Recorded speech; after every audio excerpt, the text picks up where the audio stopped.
திருநீரில் மறந்திருக்கு தெரியுமா? அதை தினம் அணிந்தால் புகழிருக்கு புரியுமா? கந்தன் திருநீரில் மறந்திருக்கு தெரியுமா?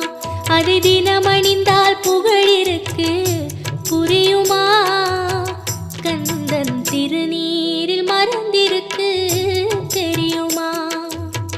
நெற்றிக் கண்ணில் பிறந்தவனே தெரியுமா? அவனை சுற்றி வந்தால் பல